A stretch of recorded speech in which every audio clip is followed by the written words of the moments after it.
بسم اللہ الرحمن الرحیم۔ شروع اللہ کا نام لے کر جو بڑا مہربان نہایت رحم والا ہے۔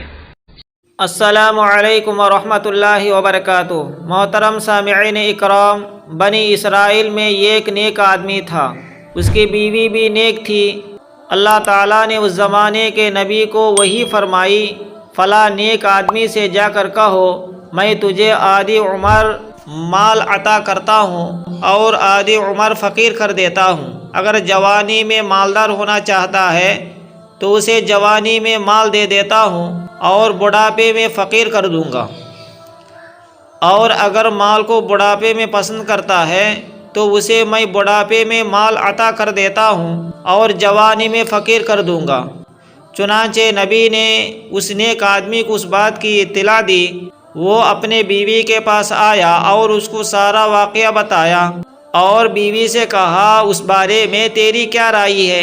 بیوی نے عرض کیا جس طرح تیری مرضی ہے۔ شوہر نے اس سے کہا میری رائے یہ ہے میں جوانی میں غربت کو اختیار کر لیتا ہوں، کیونکہ اس وقت تو غربت اپنے رب کی عبادت پر کمر بستہ کرنے کی طاقت رکھتا ہے، اور جب میں بوڑھا ہو جاؤں گا اور میرے پاس مال ہوگا جس سے میں کھاؤں گا تو اپنے رب اللہ تعالیٰ کی عبادت پر قادر ہو جاؤں گا۔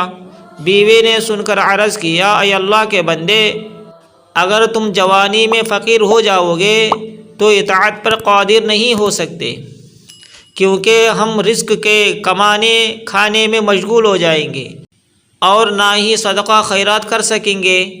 ہاں، اگر جوانی میں مالداری کو اختیار کرو گے عبادت پر قادر ہوں گے، کیونکہ اس وقت ہمارے جسموں میں طاقت ہوگی۔ شوہر نے کہا کہ جس طرح تیری مرضی ہے وہی اچھی ہے اور ہم ایسا ہی کریں گے۔